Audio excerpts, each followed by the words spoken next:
This episode is being released on Christmas Eve, December 24th, 2025. And this time of year, a lot of people are thinking about New Year's resolutions. Well, if you're wondering what the most bang for your buck would be in a healthy lifestyle New Year's resolution, I have a suggestion for you. Allow me to recommend intermittent fasting, because intermittent fasting is where we get the most bang for our buck. Let me explain.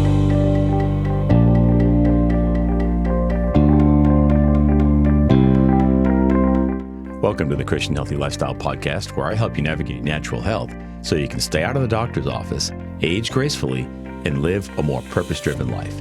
I'm your host, David Sandstrom. Today, I want to talk to you about what is probably the most efficient way to build health.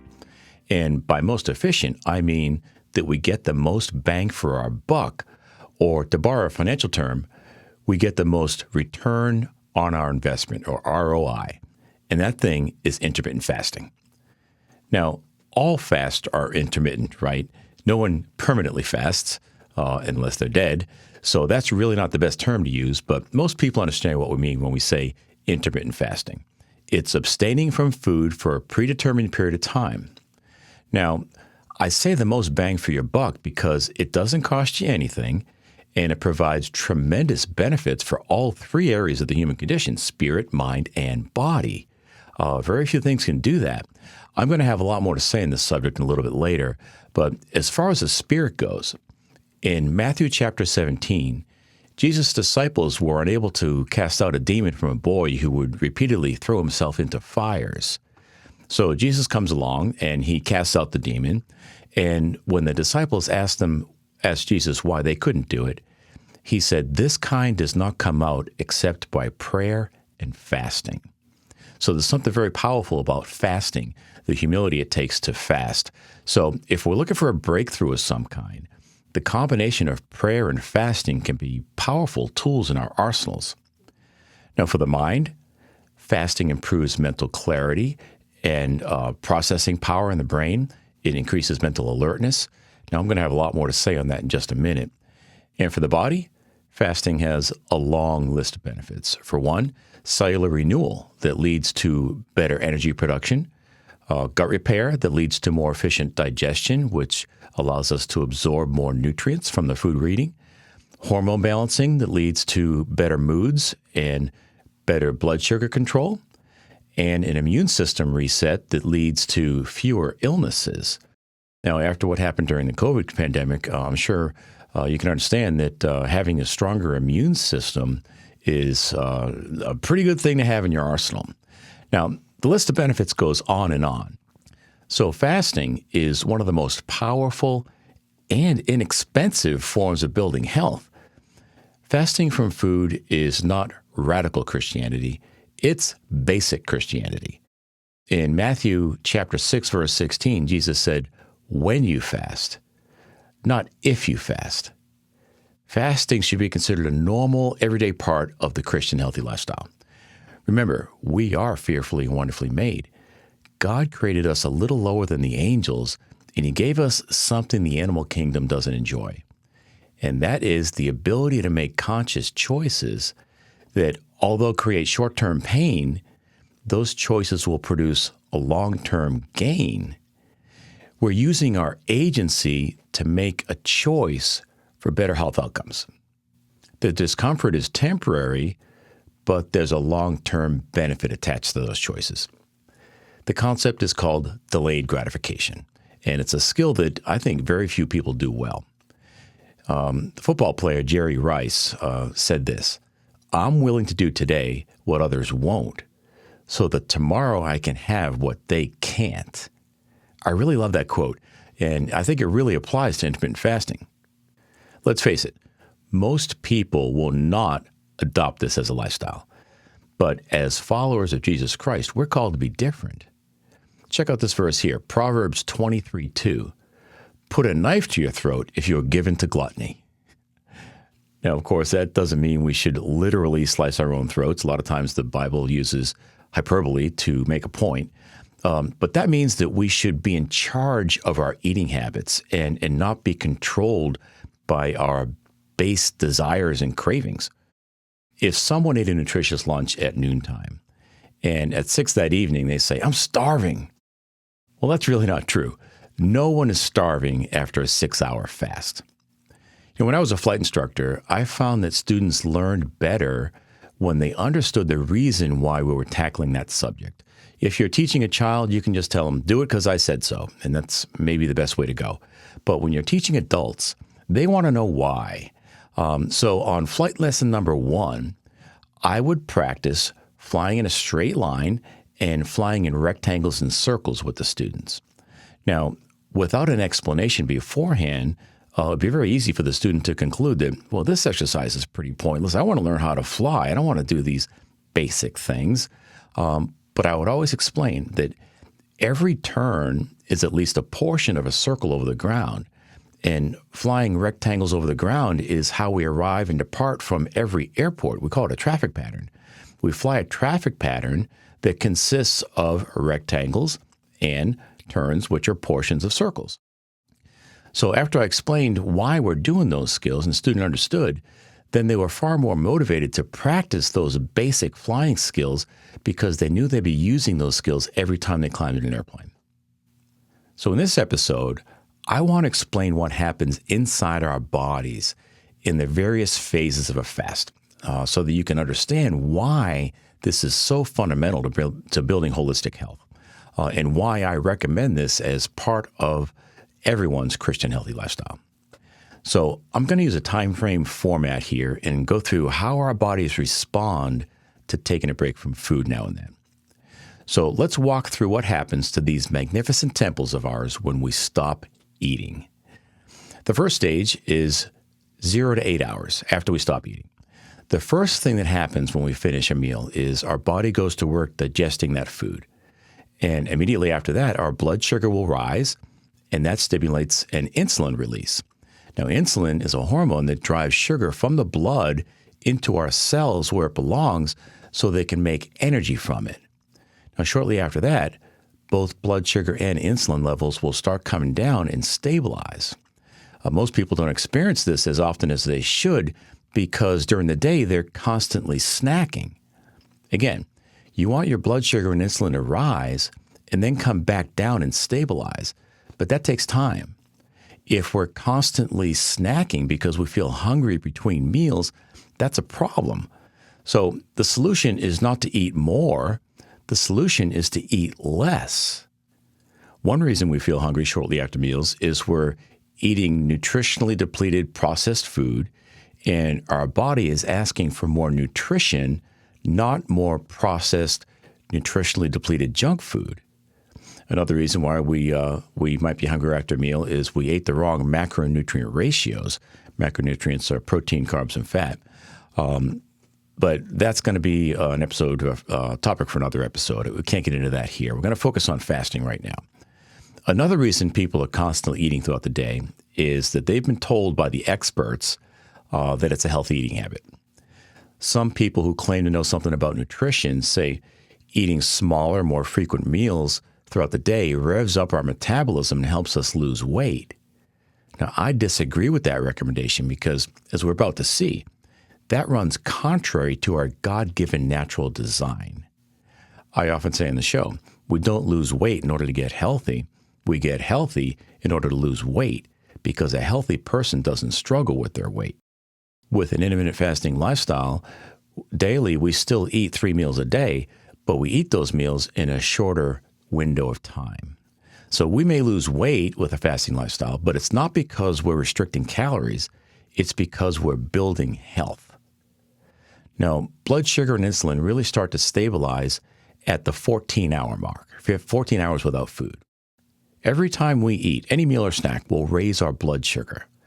Since a lot of people are grazing on food all day long, they never take a break from food and they never give their bodies a chance to stabilize their blood sugar levels. And chronically elevated blood sugar causes advanced glycation end products to form, or AGEs, where sugar in the bloodstream combines with proteins and fats that form AGEs, advanced glycation end products. Now, excessive AGEs cause accelerated aging. When we have more AGEs, we are literally aging. All right. It will accelerate the aging process if we have constant glycation going on because our blood sugar levels are constantly too high. With high levels of AGEs, our bodies are more susceptible to oxidative stress. Does that sound familiar? I hope it does. If you're a regular listener to the show, you know that the other thing that causes excessive oxidative stress is seed oils in the diet. If you're new to the show, you may want to check out episodes numbers 141 and 142, where I talk about seed oils and the hazards and the dangers of consuming too much of that, and how our government got the U.S. dietary recommendations so horribly wrong. They're great episodes. I recommend that you listen to those, 141 and 142. So at the very least, everyone should be doing at least a 12-hour daily fast. If you stop eating at 7 in the evening, don't eat again till 7 the next morning, and that'll be a 12-hour fast. That's why we call the first meal of the day breakfast or break fast, because we're breaking our fast that day. Now, anyway, the combination of the standard American diet with excessive seed oils and high levels of AGEs are a 1-2 punch that accelerates the aging process, and it makes us more susceptible to all chronic degenerative diseases like insulin resistance and type 2 diabetes. Insulin resistance can be healed very quickly. A diabetes diagnosis is greater than 126 milligrams per deciliter. Now, that is late-stage disease. We've probably had blood sugar regulation problems for years before we get to that level. Now, that's what the doctors are looking for when they test you on your blood work. We should be looking at insulin, not just blood sugar. Excess blood sugar is a symptom of poor metabolic health, not a cause. Treating blood sugar with medications like metformin is only treating the symptom and ignoring the root cause. And those medications are simply a Band-Aid that allows the diabetes to get worse. The root cause of type 2 diabetes is poor metabolic health at the cellular level. That creates the perfect environment for insulin resistance to develop. By building health at the cellular level, we restore natural function to our cells, and the body will make all the corrections necessary to restore proper blood sugar levels on its own. And fasting from food in a disciplined fashion, along with exercise, are two of the best ways to make that happen. So the next point in our fasting journey is at 14 hours. At 14 hours of fasting, we give our bodies a much-needed rest from the mechanical chore of eating and digesting food, which consumes a great deal of metabolic energy. With that spare metabolic energy, our bodies move into detox mode. The liver and the colon start eliminating waste, and even our brains experience an enhanced level of detoxification. Now, after about 14 to 16 hours, autophagy, or cellular renewal, starts. The liver becomes more or less depleted of its glycogen reserves, and we start burning fat for fuel, and we produce ketones. Now, in case you're wondering, I'm not an advocate of a low-carb diet or ketogenic diet. I'm not advocating a ketogenic diet. Staying in ketosis for too long has been shown to do more harm than good. But we can't ignore the fact that God gave our bodies the ability to have two ways of producing energy. The first and easiest way to make energy is from sugar in the blood. We get that blood sugar from carbohydrates in a meal or stored glycogen in the liver, which the body can quickly and efficiently turn into energy. The secondary way of making energy is by producing ketones. Ketones are our body's backup power source. They're not supposed to be the primary energy source. Glycogen is used by the liver to produce blood sugar, which is used for energy. That's our body's primary power source. Once the glycogen is depleted, our bodies shift gears into their backup energy production mode, and they start using stored fat to produce ketones. Now, fatty acids are great for our cells. Our cell membrane is made up of mostly fatty acids, but fatty acids cannot pass the blood-brain barrier. We need ketones for that. Ketones are a water-soluble molecule produced by the liver after its glycogen reserves have been depleted. And you can only deplete the glycogen reserves two ways. One is to fast, and the other is to go zero carb. But even in a zero carb diet, there's still carbohydrates or glycogen coming from protein. So the best way to deplete your glycogen reserves and start producing ketones is by doing a fast from food. Now, ketones can easily cross the blood-brain barrier, and that happens at around 16 hours of fasting. Now, insulin has to be below a certain threshold, though. That threshold is roughly around 5. We can't produce ketones until we have our fasting insulin of less than 5. By the way, fasting insulin is the most important health marker there is. As metabolic health improves, fasting insulin will drop. As metabolic health worsens, fasting insulin will rise. And we'll see that rise way before blood sugar regulation gets out of control, like in type 2 diabetes, or perhaps years before. By the time you develop type 2 diabetes and you get a diagnosis, you've probably had blood sugar regulation problems for years. You can test fasting insulin with a simple blood test, but your regular family practice doctor is not likely to order that test. Why? Because they don't have a drug that'll fix it. So they ignore it. They're trained to prescribe drugs and do surgery. If they can't do those two things, then why bother? We're talking about building health here, not treating disease. So the fact that you don't get a fasting insulin test on your annual blood workup is a real tragedy because by testing fasting insulin, we can predict chronic degenerative diseases years in advance of an official diagnosis. So ketones start being produced at around 16 hours of fasting and a fasting insulin below 5. Ketones are not only a fuel source for the brain, they're an epigenetic modulator, which means they help us move beyond our simple genetic programming and move into a more efficient genetic expression. Genetic expression is our body's innate intelligence reading the DNA code and extracting what it determines to be the most useful portion of our DNA to meet our body's needs at any given moment. That's what it means to lean into our God-given design and cooperate with it. Instead of trying to outsmart our bodies with pharmaceuticals, we should just get the obstacles out of the way and let our bodies do what they already know how to do, and that is heal and thrive. We don't need to make any conscious choices here to make this happen. Our bodies know what to do and when to do it. In order to get a deep brain detox, you need to be below 5 fasting insulin and producing ketones for at least 4 to 6 hours. So depending on our metabolic fitness, which is best measured by fasting insulin, different people will reach a fasting insulin of 5 at different time frames. If your fasting insulin is 14, it's going to take longer to get it down to 5 than if you started out with a fasting insulin of, say, 6 or 7.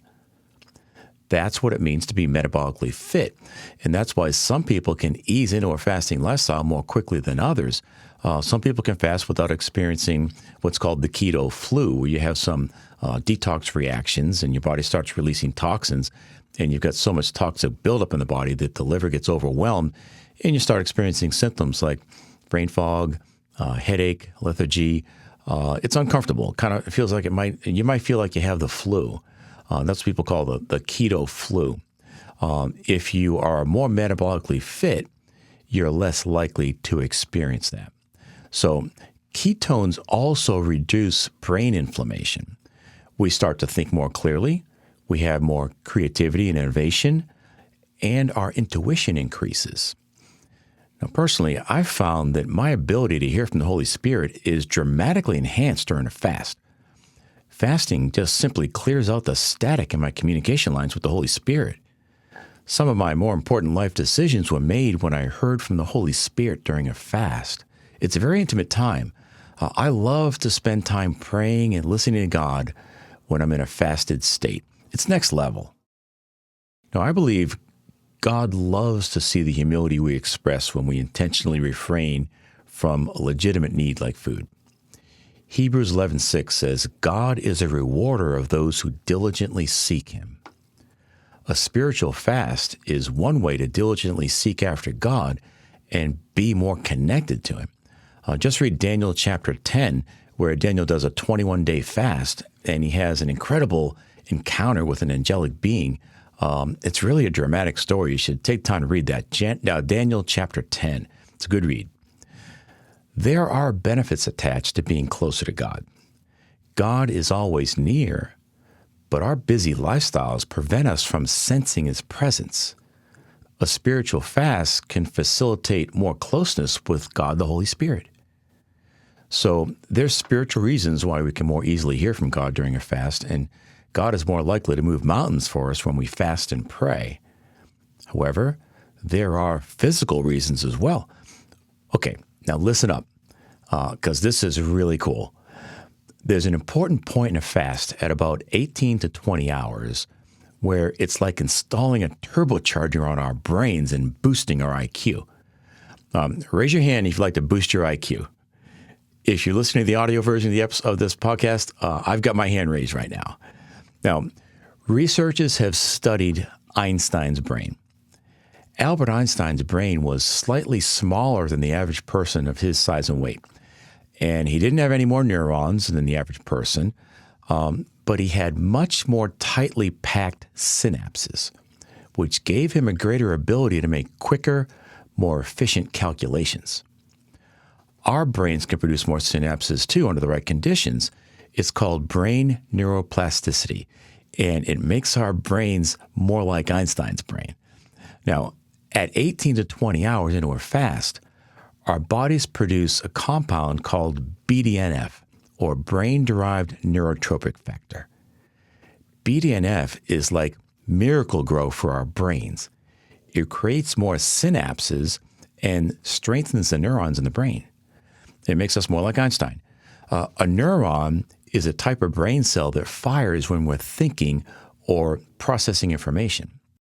The information transfer from one neuron to the next takes place at the synapses, which is at the end of a tiny branch in the neuron called the dendrite. Those synaptic connections are what was more tightly packed in Einstein's brain. The adult brain cannot produce more neurons, but it can create more dendrites or branches and therefore more synapses. It's called synaptogenesis, and it requires BDNF to be present. Synapses are the connections between neurons. It's that gap at the end of the dendrite. It's where the transmission of information or the information processing takes place in the brain. Think of a tree. All trees have branches. The more branches an apple tree has, the more apples it can produce. In our brains, the neurons are the tree, and the branches are the tiny spines called dendrites, and the synapses are the fruit. The more dendrites or branches our neurons have, the more synaptic connections we have in our brains, and the more fruit or mental activity we enjoy or we're capable of. Now, normally, BDNF is produced when we're learning new skills, but it takes intense mental effort to produce the BDNF necessary to force that process, this creation of new synaptic connections. Once we've learned the skill, the BDNF production stops. Now, here's the cool part. By fasting for 18 to 20 hours, our brains naturally start producing BDNF, and that happens without the intense mental effort. In fact, it's actually effortless. It just happens automatically. Isn't that cool? Our mental processing becomes more efficient, and we're better able to handle life's challenges. Isn't that what most people think of when they think of a person with a higher IQ? They're better problem solvers, right? If we're going to live a more effective, purpose-driven life, we could all use a little more mental clarity and more ability to handle challenging situations as they arise. In my book, The Christian's Guide to Holistic Health, I talk about the stimulus time response model. After any event, there's a period of time where we get to choose our response. Now, of course, some events require a more immediate response than others, but with any stimulus or event we face, there's a period of time where we get to gather information and consider our response. Now, that response requires brain activity. In a fasted state, it's easier to respond in a more productive fashion to a challenging event than to simply react impulsively to it. Imagine the possibilities. This can apply to a marriage or any relationship for that matter. Maybe you've got a difficult boss, or maybe you've got an interview coming up, or maybe you've got an important conversation you need to have with your teenager. I can tell you, those are challenging.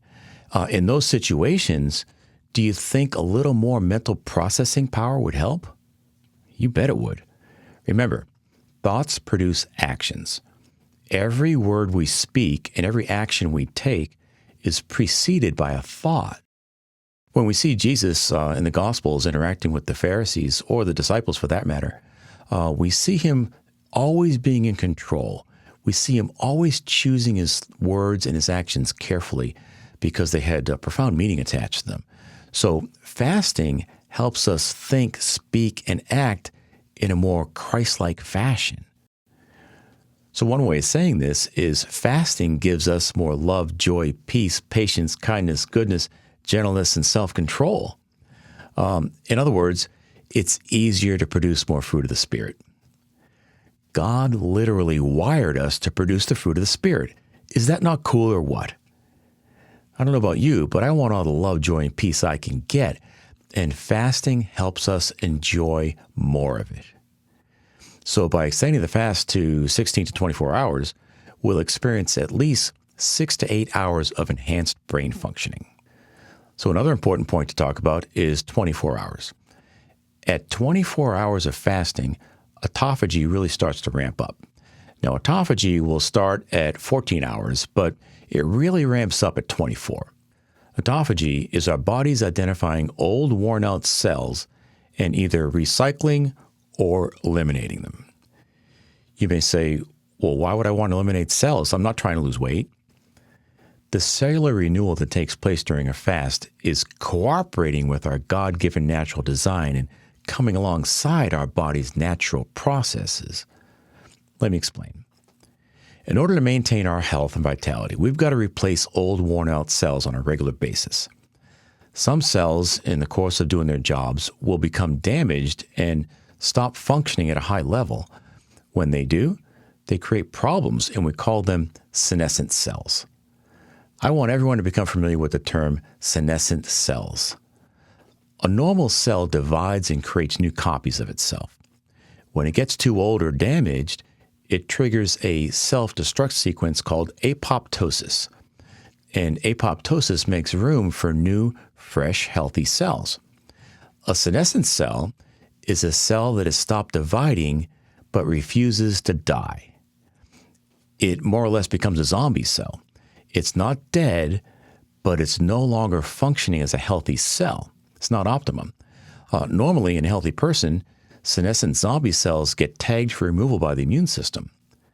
The problem is, as we age or experience chronic illness, the immune system gets overwhelmed and stops clearing them. The biggest problem is that these zombie cells don't just sit there. They actively secrete a toxic sludge that acts like a signal flare that's meant to alert the immune system to come and clear the damaged cell away.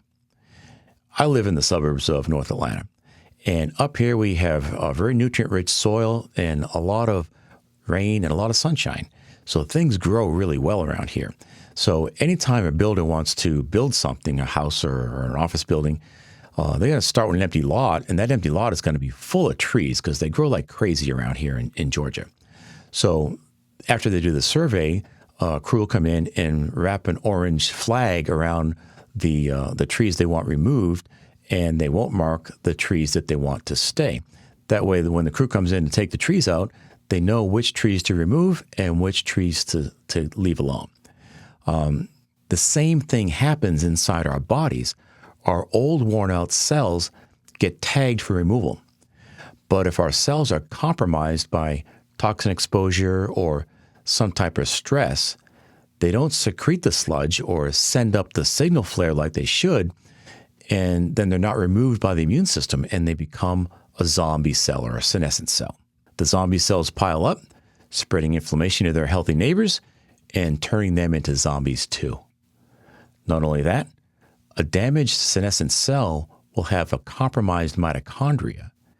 Now, if you remember from high school biology class, mitochondria are organelles inside our cells that function as miniature power plants producing energy. Healthy mitochondria have a high electrical charge or membrane potential. Senescent mitochondria lose that electrical potential, and they're like batteries that can no longer hold a charge. And low-energy mitochondria contribute to the creation of senescent zombie cells. You see how this is a vicious cycle? The more damaged senescent cells we have, the more damaged mitochondria we get. And the more damaged mitochondria we have, the more senescent cells we have. Are you beginning to see how this contributes to chronic disease? So what do? We practice an intermittent fasting lifestyle so we can encourage our bodies to eliminate those low-functioning zombie cells and let our God-given innate intelligence do its job. Our bodies know what to do. By fasting, we're just removing some of the interference. When someone has tried diet and exercise and they still can't lose weight, that's a sure sign of poor mitochondrial function. Fasting is one of the easiest tools to stimulate the production of new, healthy mitochondria. It's the fountain of youth. So the next important point we want to talk about is 48 hours. At 48 hours into a fast, we experience a dopamine reset. Dopamine is a hormone and neurotransmitter that gives us reward and pleasure. Here's the problem. Our dopamine receptors can become dull or dopamine resistant. That's why many people that participate in extreme sports are constantly going to more and more extremes with their activities. Their dopamine receptors get used to a certain level of dopamine, an elevated level, and their bodies need to produce more and more dopamine to reach the same level of excitement or enjoyment for them. Well, a 48-hour fast helps reset the sensitivity of our dopamine receptors so we experience a heightened sense of pleasure and satisfaction with smaller amounts of dopamine production. Now, we're designed to get a dopamine hit from healthy activities like exercise or getting outdoors in nature, relational connections, playing with your dog, laughter. All those things will give us a dopamine hit. And by resetting our dopamine receptors, we enhance our enjoyment from all those activities, all those healthy activities, without having to go to the extremes. I believe it's mechanisms like this that are part of our God-given natural design that are part of the abundant life Jesus talked about in John 10:10. In other words, when we embrace a biblical fasting lifestyle, it's easier to feel more content and satisfied. It's easier to feel more gratitude and joy. And we just simply enjoy life more better. That's part of abundant living. Now, a 48-hour fast also reduces inflammation in the brain, and that stimulates a brain detox. It enhances BDNF production, which makes us smarter. It resets our dopamine receptors, causing us to feel more joy. It helps us develop discipline and confidence and helps us handle life's challenges more effectively. Why wouldn't you want that? Now, here's another benefit to crossing the 48-hour mark. For most people, the hunger goes away completely, and that's when you start to feel more peaceful. And instead of thinking about how hard the fast is, you get to just enjoy it. Now, this podcast is about helping you live a more abundant, purpose-driven life. And fasting really moves the needle in that direction. Now, the last important point I want to talk about is at the 72-hour point and beyond. At 72 hours, our white blood cell count drops, and our bodies use targeted autophagy to intentionally break down a significant portion of its existing leukocytes or white blood cells. Our systems aren't just killing cells off at random. They focus on an advanced level of autophagy that, as we already discussed, is our body's recycling program, and it targets the cleaning out of the cellular junk in the immune system. The most significant thing that impacts the immune system after 72 hours is the activation of immune-specific stem cells. After 72 hours, our bodies flip a switch to force stem cells in the bone marrow to move from a dormant state into a state of self-renewal. Our bodies are effectively beginning the construction of a brand new immune system. Another thing that happens in 72 hours is IGF-1 drops significantly. Now, IGF-1 is a growth factor hormone linked to aging and tumor progression. Also, long-term fasting increases levels of arachidonic acid, and arachidonic acid helps inhibit inflammasomes. Inflammasomes are part of the immune system that can cause chronic inflammation.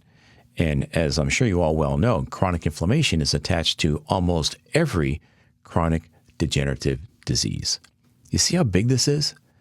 So a 72-hour fast triggers the stem cell production, but we've got to provide the building blocks in the form of nutrients in order to grow those new stem cells into new, healthy white blood cells. After an extended fast, we emerge with a population of immune cells that are younger, more efficient, and better at fighting off pathogens. So that leads us into how do we break our fast? Now, I had planned to cover that as well as what specific supplements we can take to increase the effectiveness of our detoxification and really everything we've been talking about here. But if I included that in this episode, it's just going to be too much. It's going to be too long, and it's going to become overwhelming. So I've decided to have a part 2 to this series, and I'll be covering all of that in part 2. So be sure to tune into the next episode. I'll be covering all of that and how we can start re-engaging our digestive system in a healthy way to help us not experience symptoms when we start eating again, as well as I'll be sharing some specifics on the supplements we can take during a fast to help us out. Now, if you're enjoying the podcast, would you tell a friend about it? This time of year, New Year's resolutions are going around, and a lot of people are thinking about how they can best utilize their time, their effort to improve their life in some way. Well, I can't think of a better tip you can give someone you care about than giving them the gift of health by making them aware of this show. My website is ChristianHealthyLifestyle.com, and the show is called Christian Healthy Lifestyle Podcast, and you can find it on all of the podcast listening platforms. And if you haven't done it already, another way you can help me spread the word is to give the show a 5-star rating on Apple Podcast or Spotify. Now, reviews are great, but they take a little more time. Those star ratings are quick and easy, and it helps provide social proof to someone that's considering listening to the show. That's it for now. Thank you for listening. I appreciate you. I'll talk with you next time. Be blessed.